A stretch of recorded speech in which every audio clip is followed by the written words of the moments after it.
Hola, ¿cómo están? Muy buenas tardes. En esta ocasión vamos a hablar sobre conceptos cruciales en el aprendizaje automático moderno en cuanto a los árboles de decisión. Vamos a hablar de interpretabilidad de los modelos, en este caso los conceptos de caja blanca versus caja negra y cómo los árboles de decisión calculan probabilidades estimadas en lugar de solo dar predicciones directas. Interpretación a través de esos modelos, bueno, pues vamos a hablar de caja blanca, como les decía, frente a caja negra. Veremos entonces que los árboles de decisión son intuitivos y sus decisiones son fáciles de interpretar. Este tipo de modelos suelen denominarse modelos de caja blanca o white box models. Por el contrario, como verás más adelante, los bosques aleatorios como Random Forest y las redes neuronales se consideran generalmente modelos de caja negra o black box models. Estos últimos realizan excelentes predicciones y pueden verificar fácilmente puedes verificar fácilmente los cálculos matemáticos que realizaron para llegar a ellas. Sin embargo, por lo general es difícil explicar en términos sencillos por qué se tomó una decisión específica. Por ejemplo, si una red neuronal identifica que una persona en particular aparece en una foto, es difícil saber qué elementos contribuyeron a esa predicción. ¿Será que reconoció el modelo los ojos de esa persona?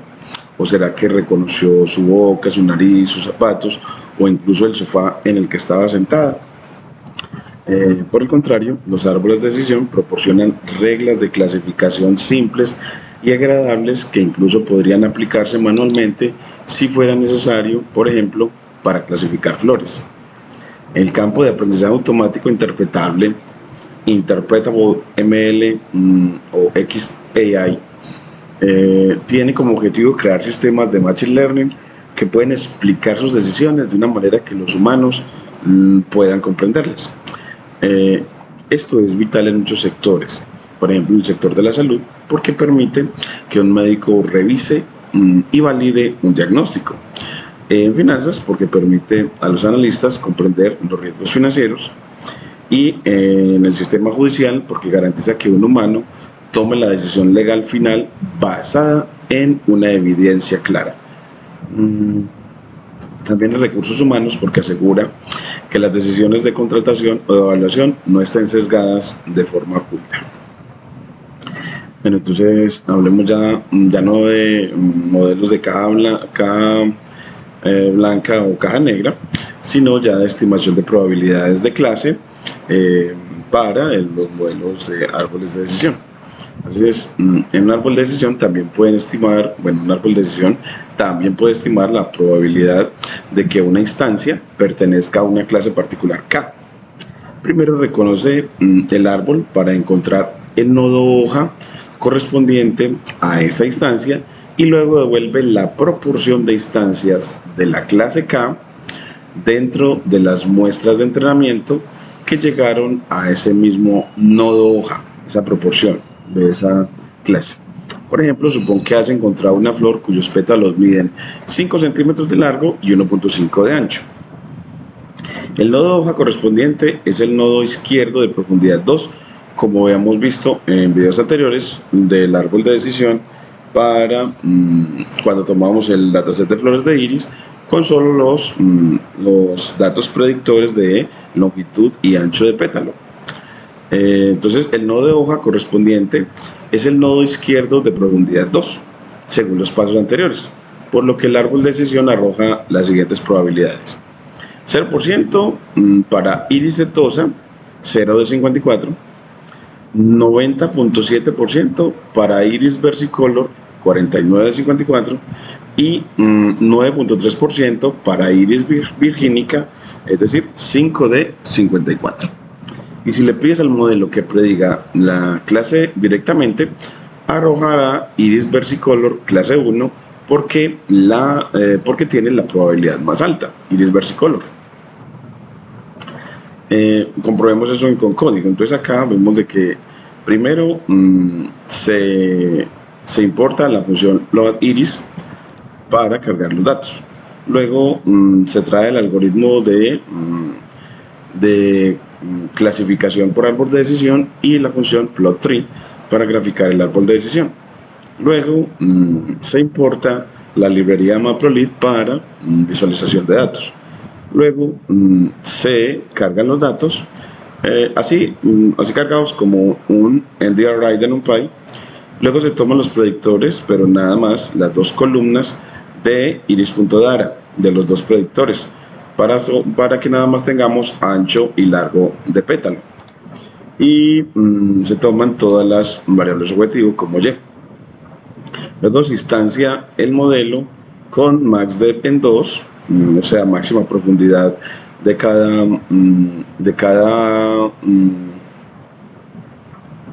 rama de 2 y random state de 42, dado que el árbol de decisión se genera de manera aleatoria.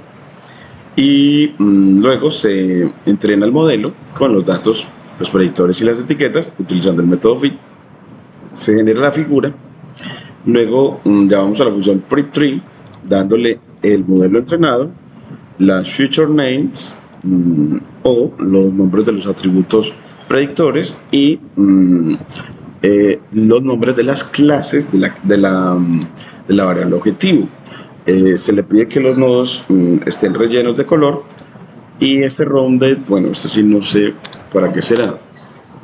Esta línea de código es vamos a ponerle, para que las cajas del árbol tengan bordes redondeados. Eso es para que las cajas del árbol, de los nodos, tengan bordes redondeados.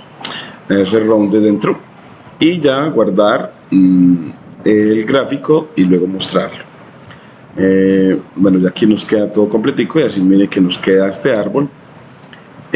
Bueno, uno es muy bueno que uno estos los practique para aprender a modelar con árboles de decisión. De hecho, bueno, siempre me antoja mucho hacerlo en línea para recomendar efectivamente que uno haga eso. Entonces, bueno, vamos a hacerlo haciéndole aquí un archivo. Le damos aquí nuevo archivo y le damos acá en Computer Notebook para una línea de código hacer todos esos pasos. El primero, la importación de la función loadIris con la sentencia from sklearn.datasets para importar loadIris. Luego mire que él nos dice que traigamos a de sklearn del módulo tree a decision tree classifier y a export grad beast, pero necesitamos no a export grad beast sino a plot tree. Ya con eso después nos sugiere bueno, pues creo que ya con eso ya nada más necesitamos importar a Matplotlib para entonces import Matplotlib para la visualización. Pues ya tenemos ya datos, algoritmo clasificador con árbol de decisión y función graficadora del árbol y una herramienta de visualización. Luego que nos traiga pues con iris a cargar los datos en forma de arreglo DRI de NumPy.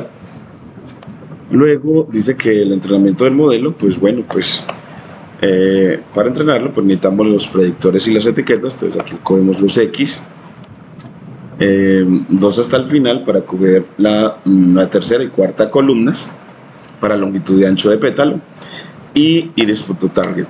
Luego pues que instanciemos el algoritmo en la clase de Decision Tree Classifier y luego la entrenemos.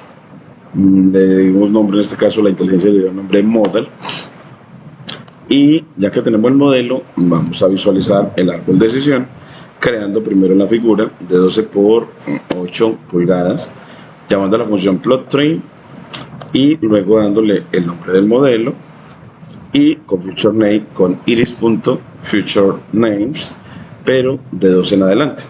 Es así, de esa lista tomamos desde el tercer elemento hasta el último. Bien, no tiene sino 4, o sea que si le estamos mandando que nos dé el tercero y el cuarto. Y class name con iris.targetNames y filled en true y rounded en true. Recuerden que rounded and true nos redondea los nodos, los bordes de los nodos. Luego con plt.savefig para guardar la figura. Y por último plt.show. Y ya con eso tenemos todo. La codificación nos ayudó mucho, la inteligencia artificial. Luego lo corremos y vemos de que obtenemos ese árbol de decisión. Y bueno, vamos a ver aquí, seguro un ratico para conectar el kernel. Vamos bien a ver qué tal. Y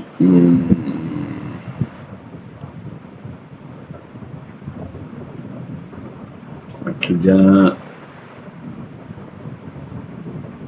vamos a ver. Siempre demora en conectar el kernel para hacer todo el proceso.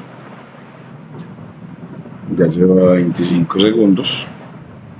Ya va a ir como para medio minuto para poderlo hacer. Y ya vemos el árbol. Miren que nos queda aquí cortado con true y false. Con true y false, entonces le damos más largo, por ahí de 10 pulgadas. Y o para que lo veamos mejor, pues ponemos aquí mejor 10. Y aquí seguimos en 8 como estaba, en 8. Entonces así, miremos que nos lo entrega, se ve true y false, y ya lo vemos completico. Donde vemos que aquí está el nodo de raíz, aquí está este nodo de profundidad 1 y este nodo de profundidad 2, con max depth de 2, máxima profundidad de 2. Y vemos de que empezó primero evaluando la longitud de pétalo en el punto de decisión de 2.45 en este nodo de raíz con un Gini de .667. Pero miren que si cambiamos a random state de 10, ya no 42, entonces el árbol ya no tiene que ser el mismo, ya lo toma con petal width con un punto de decisión de 0.8 con un Gini de .67 aplicado a 150 muestras y con valores 50-50-50 para evaluar si es clase setosa o no. Entonces ya dirá que los que estén por debajo de 0.8 en ancho pues serán setosa, y los que no pues pueden ser o versicolor o virgínica.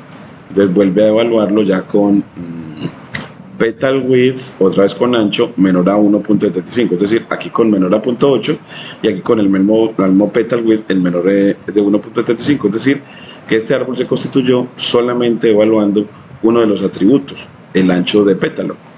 Ese con random state en 10, y si lo ponemos en 11, vamos a ver cómo nos queda el árbol. Ya en este lo hizo con petal width y petal width también, no cambió prácticamente en nada. Y si lo ponemos en 20, entonces acá nos lo hace con petal length y petal width. Entonces ahora mira los dos atributos, el uno el punto de decisión en 2.45 y el otro el punto de decisión en 1.75. De pronto sería como un árbol mucho mejor porque evalúa no solamente un solo atributo para clasificar, sino dos. Tiene en cuenta entonces dos variables. Entonces así ya tenemos esta parte de cómo construir el árbol de decisión, y aquí ya viene lo de las predicciones. Bueno, y también la interpretabilidad, porque miren que para ser setosa se ve gráficamente, se ve fácilmente cómo lo hace. Él mira si la longitud del pétalo es menor a 2.45. Si la longitud del pétalo es menor a 2.45 centímetros, entonces él dice efectivamente es setosa. Entonces es fácil ver cómo fue que hizo la clasificación. Y cómo determina si es versicolor o virgínica. Pues cuando la longitud del pétalo sea mayor a 2.45 y el ancho de pétalo sea menor a 1.75, será versicolor, y cuando sea mayor a 2.45 la longitud de pétalo y mayor a 1.75 el ancho, pues entonces será virgínica. Entonces así virgínica es el tipo de flor de iris más grande, porque para poder llegar a ser virgínica tiene que tener longitud y ancho muy grandes, mayor a 2.45 para la longitud y mayor a 1.75 centímetros para el ancho. Así vemos la facilidad de ver cómo él efectúa las clasificaciones, el árbol de decisión. o sea, su facilidad de interpretabilidad, como habíamos dicho. Ahora vemos la facilidad de efectuar predicciones. Coges el modelo y le aplicas el método predict-proba a una lista de listas, para que me quede un arreglo dos-dimensional, una lista de listas con las dos dimensiones, longitud y ancho de pétalo, y para que esas predicciones me las redondee a 3 cifras decimales, ponemos .roand 3. Y así, miren que nos da, aquí nos falta que entrenemos el modelo en este cuaderno, hemos entrado en el otro, aquí ya efectivamente lo entrenó, y aquí ya predict-proba, y miren que nos da que para estas medidas la mayor probabilidad es para la segunda clase. La clase, creo que esa es para las flores versicolor, creo que es. Uno lo puede saber, lo puede recordar con de los datos, aquí cuando los cargó con iris, entonces le dice iris.future names, y así puede saber, pero este es future names, sino target names, target names. Y miren que le dice que la segunda era versicolor, la última la virgínica, que es las más grandes, setosa las más chiquitas, parece ser, versicolor las intermedias. Entonces esta sería para, está diciendo que entonces esta sería una versicolor, y si lo pone todavía más grande, por ejemplo de 6 centímetros, sigue siendo de esa misma clase. La segunda es la de mayor probabilidad. Si esta le ponemos de 2 centímetros, veremos a ver si cambia algo. Dice que ya es de mayor probabilidad de ser virgínica, o sea que porque esa es la que tiene mayores dimensiones. Entonces aquí le agrandamos en el largo y en el ancho, y así ya nos dice que la de mayor probabilidad es de ser virgínica. Eso con el método predict-proba, que me da las 3 probabilidades para las 3 clases. Entonces esta estancia tiene una probabilidad de 0 de ser setosa, tiene una probabilidad de 0.022 de ser versicolor, y tiene una probabilidad de 0.978 de ser virgínica. Y ya con el método predict, para esa misma 6.2, vamos a ponerle aquí 6.2, 6 centímetros, 2 centímetros. Entonces el método predict me dice qué clase, me dice que es la tercera clase, como digo acá, virgínica, la tercera clase, o indexada con el 2. Entonces ten en cuenta que las probabilidades estimadas serán idénticas en cualquier otro punto donde dentro de la misma región, el rectángulo inferior derecho de las fronteras de decisión. Por ejemplo, si los pétalos midieron 6 centímetros de largo y 1.5 de ancho, la probabilidad de vuelta sería exactamente la misma, a pesar de que visualmente parezca obvio que a mayor longitud es más probable que se trate de una iris virgínica. Sí, entonces si muevo nada más, ahorita esta manera, si fuera 5, creo que 5, 1 con 5, entonces iba a ser que era predice que pertenece a la segunda clase, pero si la pone de 6, 1 con 5, predice que también pertenece a esa misma. Entonces aumentarle el largo, en este caso, sin mover el ancho, siguió devolviendo la misma clase y la misma predicción, que para 5 y 1 con 5. 5 y 1 con 5, 1.5, me devuelve esas probabilidades, y para 6 y 1 con 5 no cambian. Entonces es porque efectivamente el árbol de decisión tiene una forma discontinua para darnos las probabilidades de pertenencia a una clase.